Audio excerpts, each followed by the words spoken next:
You're listening to the Hour of the Time. I'm William Cooper. Ladies and gentlemen, tonight is an important broadcast, at least for those of you who understand what important is. Got a letter today from a guy who said he was a real Christian. Wanted to know why I spent so much time on what he termed, quote, that bullshit, end quote. Wanted to know why I don't talk more about, quote, him, end quote. As if I'm supposed to know who him is. I think I do, being as to the fact that he announced so strongly that he was such a great Christian in the beginning of his letter. Well, folks, for those of you who feel that way, turn off your radio. This is not your broadcast. You should never listen to this program, ever, in your life. This program is about truth, no matter who it hurts or helps, even if it hurts me. It's about truth. And truth is what we're going to talk about all the time on this broadcast. And if it pings on you or your agenda, then you're living a lie. You're living in fantasy land. You cannot live in this world or expect to ever reach whatever is in the next world if you cannot deal with truth. A very famous man once said, and I quote, "Seek ye the truth, and the truth will make you free," end quote. Now you can figure out who said that. I'm not going to tell you. Many of you might know.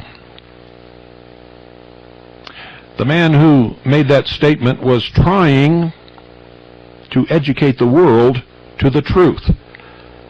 The world took his truth and perverted it and twisted it and created something that he would not even recognize were he to walk amongst us again today. You can bet on it. Don't go away. I shall return. When we expose a piece of iron to the air, the oxygen contained in the latter element oxidizes the iron and in time disintegrates it. This process is commonly known as rusting. The blood comes in contact with the air every time it passes through the lungs, and as a needle is drawn to a magnet, so does the oxygen of the inspired air coalesce with the iron in the blood. A process of combustion takes place, which is similar to the rusting or oxidization we observed in the iron exposed to the air. This broadcast, ladies and gentlemen, is a continuation of Freemasonry and Catholicism. The war between the philosophers of fire and those of the waters of faith.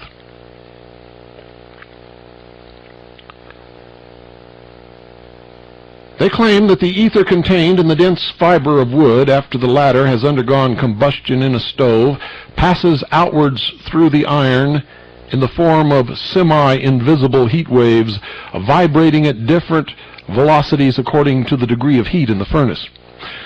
So the spiritual vibration generated by the combustion of oxygen and iron in our physical bodies passes outwards and colors our invisible vehicles according to their vibratory pitch. Low vibrations are seen as red, the higher are yellow, and the highest blue. Experience has taught us that combustible material may be placed in a furnace, and all conditions necessary to combustion may be present, but that until the match is applied, the materials remain unconsumed. Those who have studied the laws of combustion know also that a forced draft carries with it great quantities of oxygen, which is necessary to obtain heat from fuel containing much mineral. The reason for this condition lies in the fact that minerals, being the lowest in the scale of evolution, vibrate at a correspondingly slower rate than the plant, animal, or man. It requires a maximum effort to raise their vibrations to such a pitch that combustion may liberate their spiritual essence, and oxygen is the accelerator in this process. Were the same amount of oxygen supplied to good vegetable fuel, which naturally vibrates at a much higher rate than mineral, the furnace would be in danger of destruction because of the intensity of the heat generated. A similar process takes place within the body, which is the temple of the Spirit. This is the flame which kindles the inner fire and generates the spiritual product which passes outwards from all warm-blooded creatures as heat radiates from a stove. Cold-blooded creatures are so low in the scale of evolution that they have as yet no life within themselves, but are worked upon by the group spirit from without entirely. And it is the group spirit which generates the life-giving currents responsible for the animation in these creatures. These currents pass inwards to sustain the nascent life until it shall be able to respond and begin to send currents outward from itself. Now, these radiant lines of force, emanating invisibly to the physical sight from our dense bodies, are our aura, as already stated, and while the color of each individual's aura differs from that of all other individuals, there is nevertheless a basic or ground color showing its status in the scale of evolution. Now, before you get carried away with this, especially if you're a new listener and have never heard anything about any of this before, I'm going to tell you that every single bit of it is absolute total crap. Has no basis in science, cannot be proven by anyone. It is, in fact, another religion hidden behind the veil, practiced in temples that have no windows, called the mysteries. Now, if you wish to believe in all of this, that is your right. And being a constitutionist, I certainly would support your right to do that. In fact, would be willing to give my life in defense of that right. Where you go wrong is when you try to manipulate others with these religions, whatever the religion is. When you attempt, through lies, deceit, and manipulation, to cause others to further an agenda which is not apparent to them. And if it were, they would not participate, would not back that agenda. In fact, might turn upon you. Liberty is the process wherein each individual lives his or her life to the fullest, doing whatever they will, as long as they never injure the person or the property of any other human being. And that's where I part company with all of the people in the world who believe that they have to shove their beliefs, their ideas, their agendas, their plans, their hopes for the future down everyone else's throat.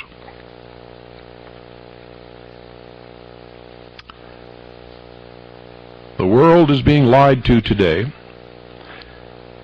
Most people are living in a state of deception, fantasy, if you will. They're being manipulated toward a world which in reality will bear no resemblance to the myth that is being perpetrated about that future world. And it doesn't take too much intelligence to figure that out once you get past the veil of fantasy, the deception, the shimmering mirror, wherein you look in and see yourself looking back, and you just look so good to yourself that you don't want to walk away from that mirror or hit it with a hammer and see what's on the other side. The reality. Most people went to Disneyland and never came out. The park is closed. Their e-ticket doesn't work. The rides are not spinning around, and yet they still walk around and stroll and enjoy the fantasy.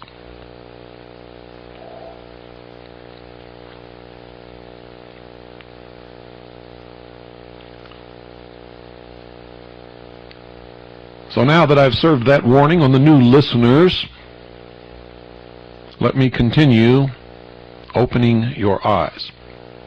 For that is what this broadcast is all about.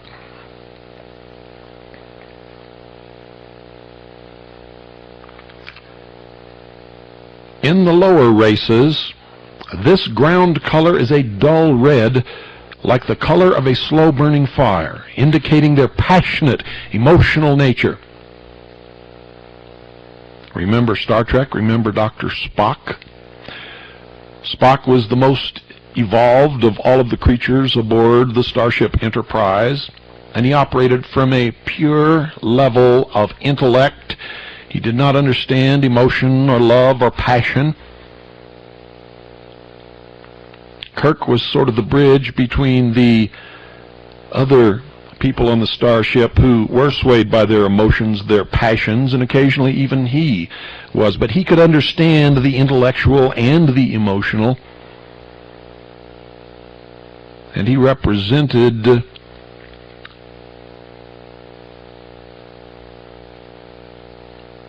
this age. Spock represents the future.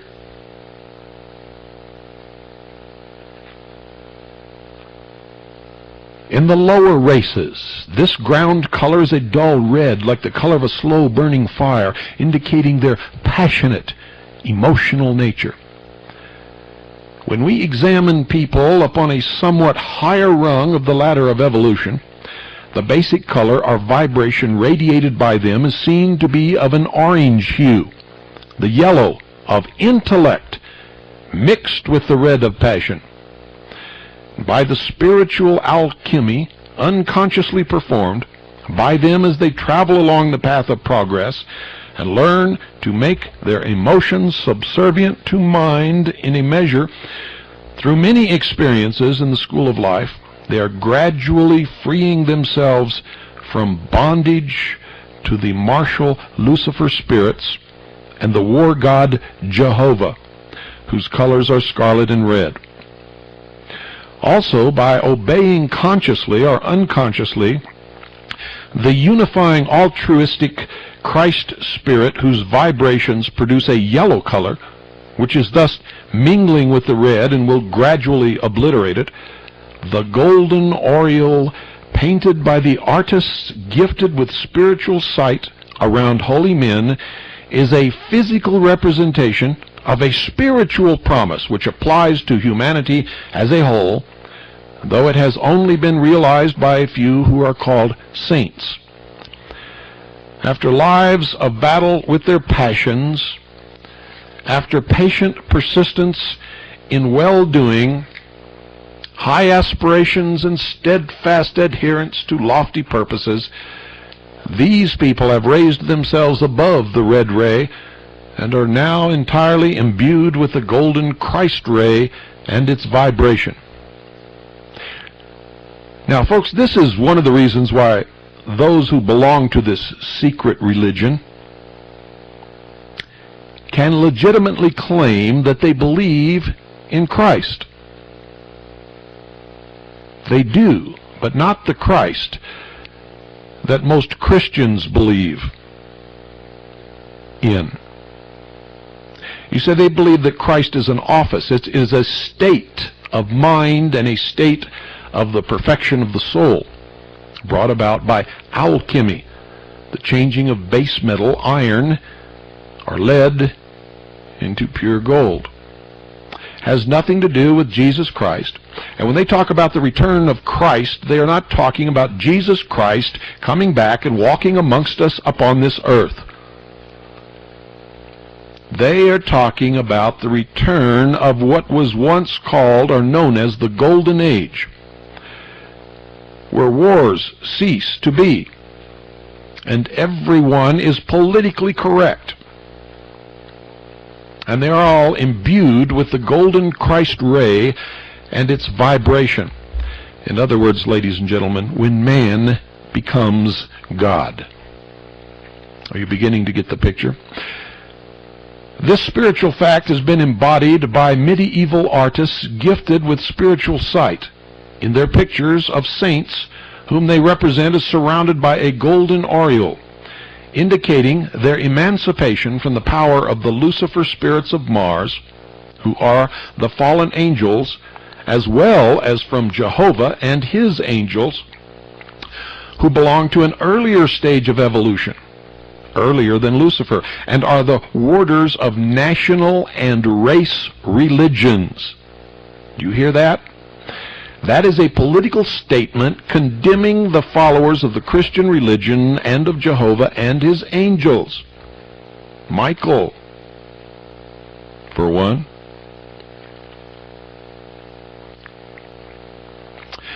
Because they're the warders of national and race religions, both of which have become politically incorrect and will not be allowed in the New World Order. Nationalism will be a form of mental illness. Patriots will be said to be suffering from a psychosis. And race religions, which declare that it is a superior race, are a race that has a covenant with God, are a race that is God's chosen people, are a race that is the true Israel, are scheduled for extinction, ladies and gentlemen. I've told you this over and over again, and that's why you are wrong about the Jews. Yes, there are many Jews involved in this, but they are not of the religion of Judaism. They are secular humanists who believe that through the perfection of the intellect, man himself will become God. They belong to a secret brotherhood that practice this ancient mystery religion of the Christos, the perfection of the soul. And this religion existed long before Jesus Christ was ever born.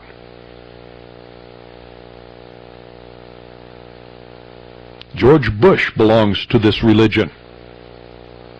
Jerry Falwell belongs to this religion. Bill Clinton belongs to this religion. And I can go on and on and on. This religion is the mother of socialism, the father of communism. This religion gave birth to Adolf Hitler. That is why I know that if we do not successfully combat this lie, man will go backwards in his evolution into another form of slavery, just like he has always lived in throughout the history of the world.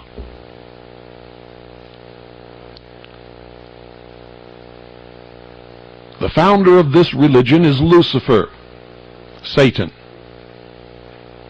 Whether you believe in Lucifer or Satan or not, his followers are called the Magi. The Magi are the practicers of the art of deception, illusion. Remember?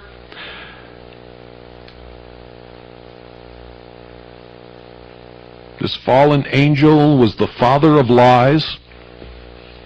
Well, it is true.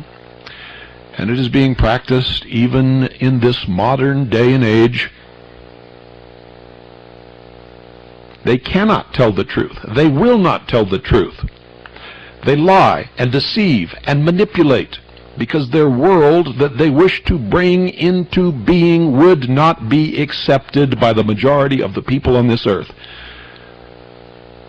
They would rise up and destroy them. You see, if what they were trying to bring about were good, they would not have to lie about it. They would not have to deceive. They would not have to manipulate. Not at all. Even their religion is a lie. Everything that they do is a lie. They are the philosophers of fire. They believe that all things are renewed in nature by fire. They burn their enemies to make sure that all of the past is erased from their spiritual memory, so that when they come back in a reincarnated body, they will not be their enemies still. Maybe that will help you to understand some recent events. And if you're a student of history, an awful lot of events throughout the history of the world.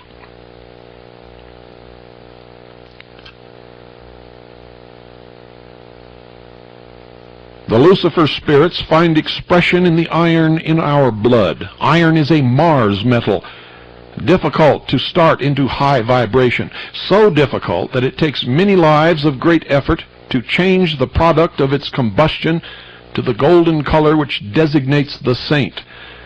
When that has been achieved, the greatest feat of alchemy has been performed. The base metal has been changed to gold. The wonderful alloy of the molten sea has been made from the dross of the earth. All that then remains is to pull the plugs and pour it. The natural golden color is the Christ ray finding its chemical expression in the oxygen, a solar element. And as we advance upon the path of evolution towards universal brotherhood, even those who are not professedly religious acquire a tinge of gold in their auras due to the high altruistic impulses common to the West. Paul speaks of this as, quote, Christ being formed in you, end quote. Paul was a member of this secret religion, and if you really understand the symbology of the mysteries and read the words of Paul in the Bible, you will see that he did not have any knowledge whatsoever of a crucified Christ. As you know the crucified Christ up on the cross with a spear stuck in his side, bleeding from wounds of nails through his hands and feet. Having been whipped, the crown of thorns upon his head, thirsty, hanging in the sunlight. No, Paul's Christ was a different Christ, of which you have no knowledge. Paul speaks of this as, quote, Christ being formed in you, end quote. For when we have learned to mix the alloy by spiritual lives, then we vibrate to the same pitch as he. We are Christ-like, ready, as said, to pull the plugs of the crucibles and to pour the molten sea. Christ was liberated on the cross through spiritual centers located where the nails are said to have been driven and elsewhere. And one who has prepared the molten sea is also instructed by the teacher how to pull the plugs and soar into the higher spheres, or as the Masonic saying is, to, quote, travel in foreign countries, end quote, and that is the true source of the term, quote, fellow traveler, end quote. This is in harmony with the dictum of Christ, that to become his disciple, one must leave father and mother. That is one of the hard sayings of the gospel and generally misunderstood because it is taken to refer to our physical father and mother in the present life, whereas in the esoteric or the Masonic point of view, something very different is intended. If you are of the philosophers of fire or the sons of Cain, you are to leave your father Lucifer. And if you are of the waters of faith, the sons of Seth or Adam, you are to leave your father Jehovah, that you have known as God, which is also Jesus Christ. To get the idea, let us once more call to mind that the Lucifer spirits, by the introduction of iron into the system, made it possible for the human ego to become an indwelling spirit, but continued oxygenation of the blood renders the body undesirable as a habitation in time, and death ensues. Therefore, though the Lucifer spirits helped us into the body, they are also truly the angels of death. And the progeny of Samael and Eve are subject thereto, as well as the children begotten by her and Adam, for all our flesh. Now, for those of you who were not listening at the beginning of this series, Samael is Satan, Lucifer, who they say mated with Eve and bore the child named Cain. All who stem from that union are the sons of Cain, the philosophers of fire, of the material world, whose God is Lucifer. Their father is Lucifer. All of those who sprang from the relationship between Adam and Eve are the sons of Adam, the sons of Jehovah. They are of the waters of faith. The sun, they say, S-U-N, not S-O-N, is the center of life and rules the life-giving gas we know as oxygen, which coalesces with the martial iron. Therefore Christ, the Lord of the sun, is also the Lord of life. And if you understand the ancient mysteries and the old religion of sun worship, this will make sense to you. For Christ, ladies and gentlemen, is none other than Tammuz in their religion, is none other than Horus in their religion. You see? And when by spiritual alchemy, as has been explained, we become like him, we are immortal, and thus we leave our father Samael and our mother Eve, and death has no more dominion over us. And that was the promise of Lucifer in the Garden of Eden,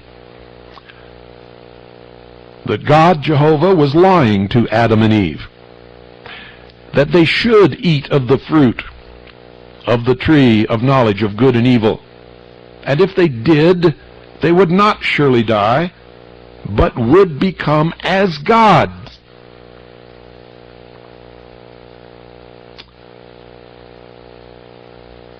Now that does not mean that death may not happen to the body of such people, they say, but the body is entirely under their control, and a body used by such people usually lasts for many hundreds of years unless it becomes expedient to take another one. And this is another lie. Then by the same process of spiritual alchemy, they are able to create an adult body for themselves and to leave the old body which they desire to discard for the new one which they have made previously and fitted to serve their purpose. I will return.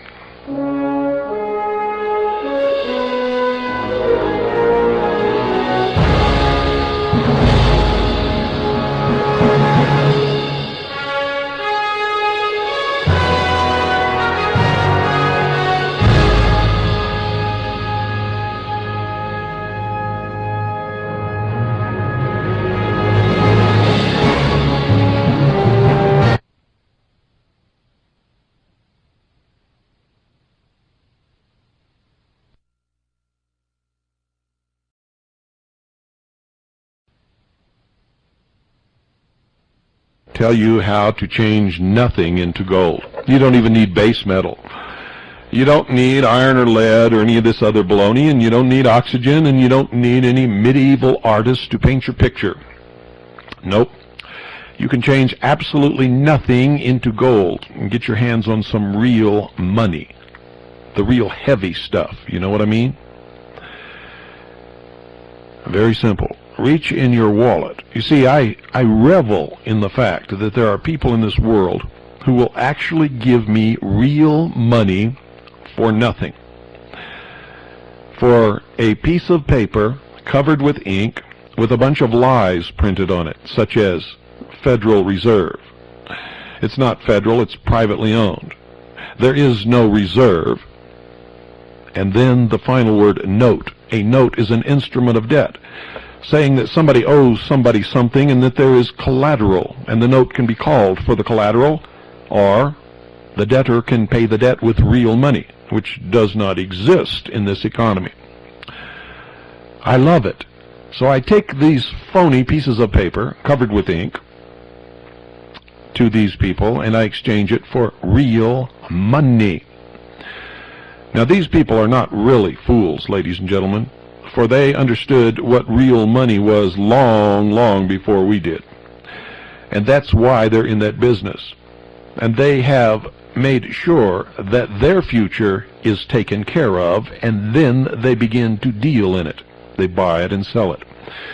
Most of them are unscrupulous and do sometimes terrible things, like what was done night before last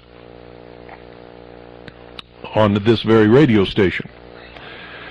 Others believe in helping people and provide safeguards for them, such as buyback policies and guarantees, and honest practices such as taping the phone conversations between the customer and the salesperson to make sure that no one is cheated and no lies are perpetrated by anyone on either side. And then they sponsor broadcasts like this, which bring you the truth and help you prepare for the future. That's Swiss America Trading, our sponsor. And they're so good that I give you my personal guarantee. Number one, that in your dealings with them, you'll get red carpet treatment, as long as you tell them that you're a listener to the hour of the time. And number two, if you ever believe that they cheated you or misrepresented or lied to you or anything, you call me and I will make sure that it is set straight immediately.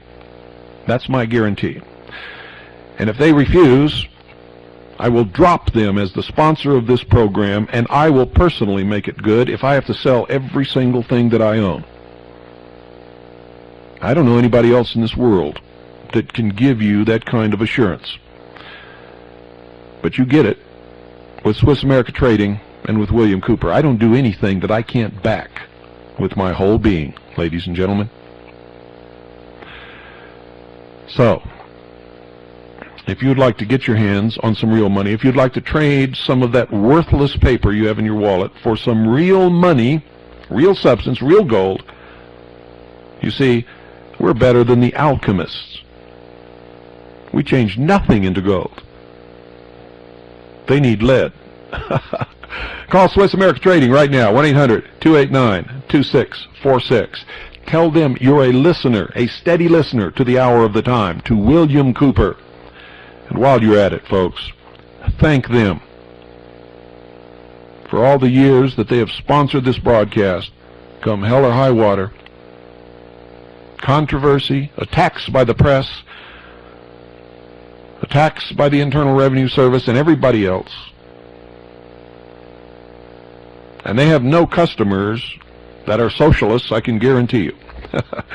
So they lose business. Thank them. 1-800-289-2646. Show your loyalty. If you're going to deal in precious metals, if you're going to prepare for the future, prepare with the people who help you. 1-800-289-2646. You'll be glad that you did. And the next time you talk to Viking thinking that you're saving a buck, ask them about their buyback plan. Ask them about their guarantees.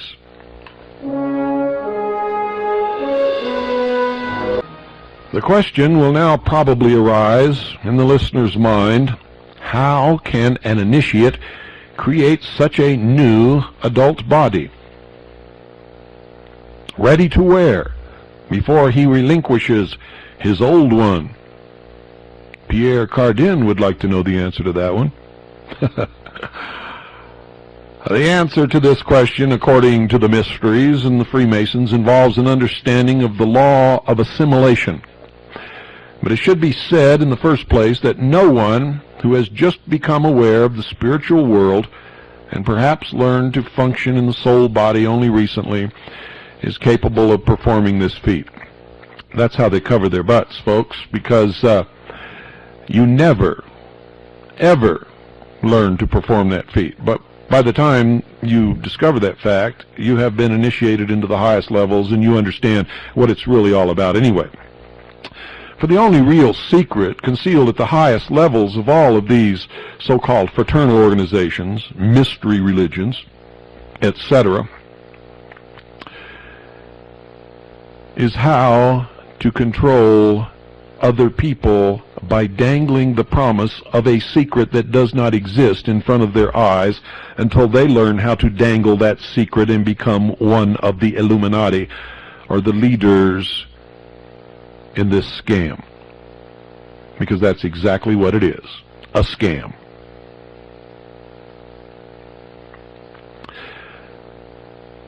According to them, this requires a vastly more spiritual development, and only those who are very high in the scale of initiation at our present time are able to perform the feat. Good luck. The method is, however, said to be as follows.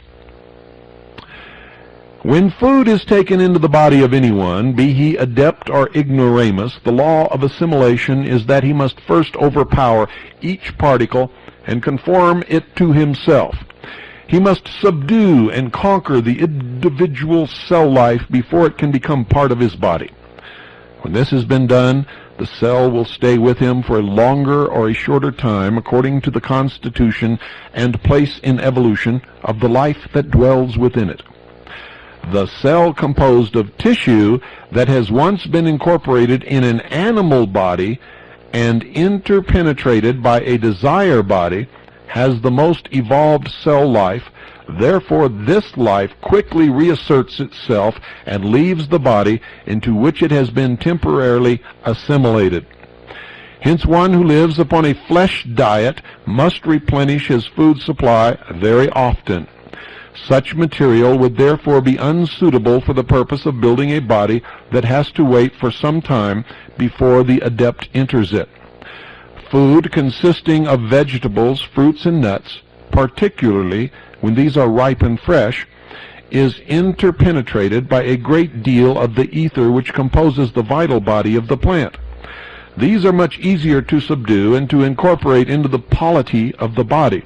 Also, they stay much longer there before the individual cell life can assert itself.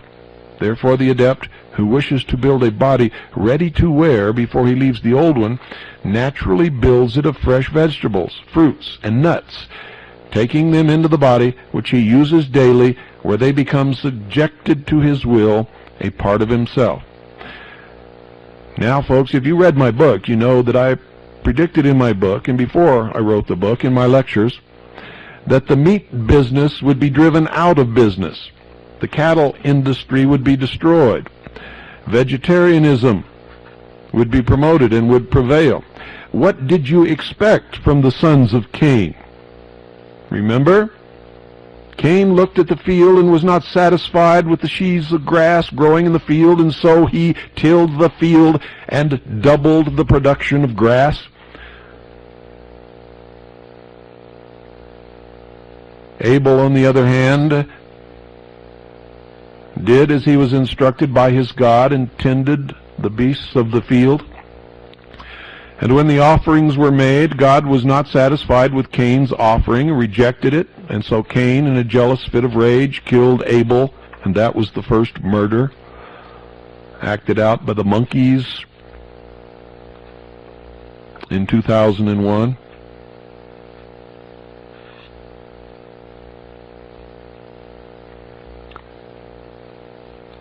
I'm not saying that it's all right. I'm not saying that it's wrong. I'm saying it is what it is, and that is what these people believe. And that's what a lot of you believe. I know that. The soul body of such a man is naturally very large and powerful. He separates a part of that and makes a mold or matrix into which he may build each day physical particles superfluous to the nourishment of the body he is using. Thus, by degrees, having assimilated a considerable surplus of new material, he may also draw upon the vehicle he is wearing for material that can be incorporated in the new body. So in the course of some time, he gradually transmutes one body into the other. And when the point is reached where emaciation of the old body would be observable to the outside world and caused comment, he would have balanced matters so that the new body is ready to wear, and he can then step out of the old into the new. Absolute, total bullshit, in case you haven't figured it out yet, folks. But he does not do that merely for the purpose of living in the same community. It is possible for him, by reason of his great knowledge, to use the same body for many centuries in such a manner that it would still seem young, for there is no wear and tear upon it, such as we ordinary mortals cause by our passions, emotions, and desires. They're talking about sexual intercourse. But when he does create a new body, it is always, as far as the writer knows, for the purpose of leaving the environment in which he is at that time and taking up his work in a new place. It is by reason of this fact that we hear of men like Cagliostro, Saint Germain, and others who one day, they say, appeared in a certain environment, took up an important work, and then disappeared. Nobody knew whence they had come or whither they had gone, but everybody that knew these people was ready to testify to their remarkable qualities, whether for the purpose of vilification or praise. This transition of the adept from the dominion of death to the realm of immortality was foreshadowed in the daring leap of Hiram Abiff, the grand master workman of Solomon's temple, into the seething sea of molten metal, and his passage through the 9 arc-like strata of the earth, which formed the path of initiation. Also in the baptism of Jesus and the subsequent descent from Golgotha into the subterranean region, where his vital body is still kept awaiting the day of final egress of the Christ Spirit at the second advent. And that is exactly the same story in the Egyptian religion of the Osirian cycle.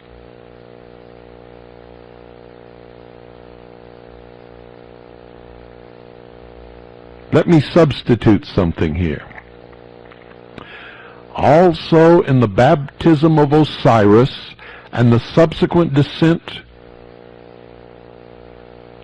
from the throne into the subterranean region, where his vital body is still kept awaiting the day of final egress of the child Horus at the next sunrise. Now do you understand? In our next hour of revelation, which will not be tomorrow night, I have something else in store for you for tomorrow night.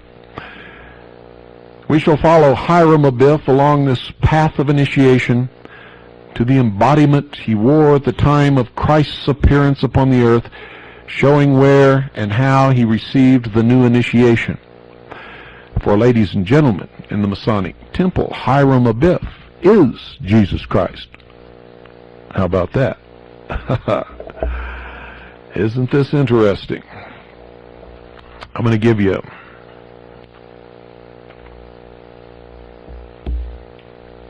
a few little revelations.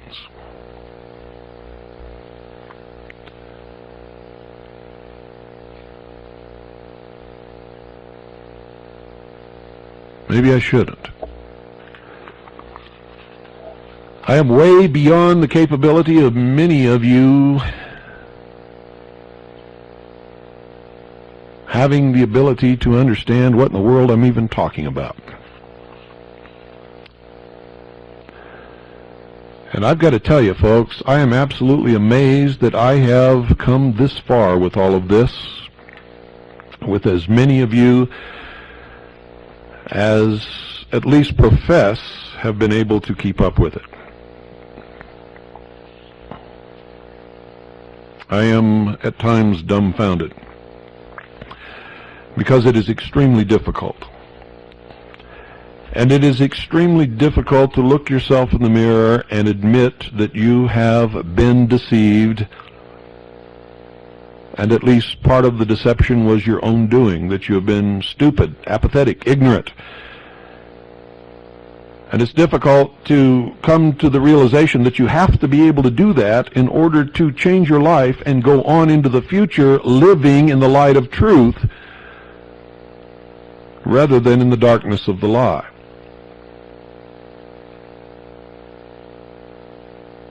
The Magi, the priests of the great lie, the priests of deception who practice the art of magic, and that is what magic is.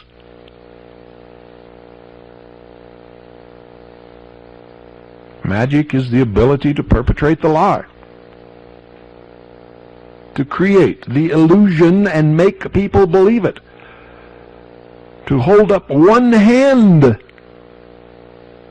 with a flourish, and all eyes in the crowd follow that hand, while with the other hand you let loose the dove who flies out of the sleeve of the upraised arm.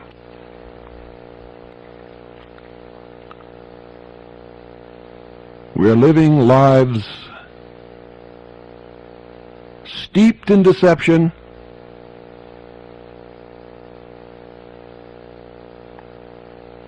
Shakespeare was right when he said all the world's a stage and we are but actors upon it. Absolutely correct. He understood. And there are some that say that the reason that he understood and the reason for the greatness of his plays, which are all built around the mysteries and have hidden layer upon layer of symbols and hidden meanings, was actually written by Sir Francis Bacon, who also wrote a book called The New Atlantis, which was all about the New World Order. You see, it's been in process of planning for many, many years, centuries, maybe thousands of years, who knows. We can trace the line of this hidden religion all the way back to the beginning of recorded history. Prometheus, the messenger, who gave man the gift of fire, is another name of Lucifer. Remember, Christ said that he saw Lucifer flung out of heaven as lightning? Can you imagine in ancient times a man naked, cold, standing afraid in the darkness, while all around him beasts of prey roamed, and he didn't know from one second to the next if he would be eaten or if he would be spared to see the sun rise? His Savior, the God of light, the bright and morning star, and at noon, thankful for the warm rays and the light by which he could use to protect himself and continue to live, he performed a living sacrifice on a rock or a pile of rocks under a tree in a grove. And then the sun began to die,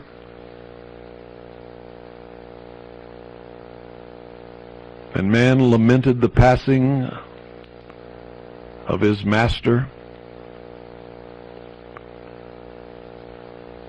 and had to confront the Prince of Darkness once more.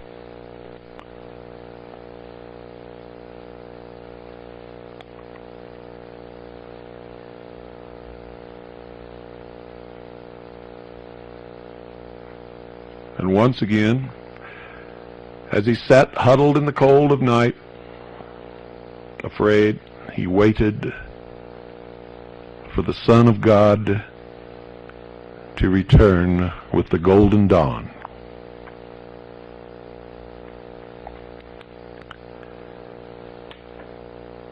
In the early days of this broadcast, I did a series of 41 hours of broadcasts entitled The Mystery Series. And what you're hearing tonight and what you've heard the last, I don't know, week and a half or 2 weeks, off and on, is just an extension of that series, which included a tape with no narration on it of the Luxor Hotel in Las Vegas to show you how all of the symbology exists around you and you don't even recognize it for what it is. If you stand on the entertainment level inside the Luxor Hotel, you'll see a giant obelisk, the generative force, the phallus of Osiris, the Washington Monument. And if you look straight up on the inside of the pyramid, you will see a gigantic X, which is the 4 elevator shafts that go up to the apex of the pyramid. The X in the mysteries is the symbol of man. The symbol of the illumined man is the X with an I through the center of it, letter I. If you stand there long enough and watch the tip of this obelisk in the Luxor Hotel, you will see this brought to bear as a shaft of green laser light. And remember green, you're going to see that color more and more in the future. Gorbachev's flag is green. The first flag that Columbus planted in the sand when he reached the New World was a flag with a green cross. The MGM Grand from the air is a gigantic green cross. Didn't know that, did you? A shaft of green laser light shoots up from the apex of this obelisk into the center of the X, crisscrossing the apex of the pyramid, and creates the illumined man. You can see it, ladies and gentlemen, in the logo of the Luxor.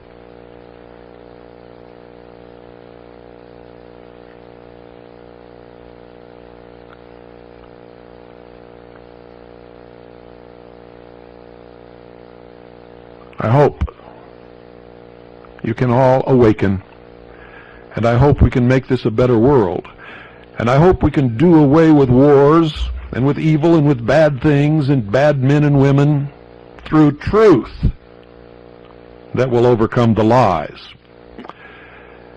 You see, the New World Order is going to be a despicable state.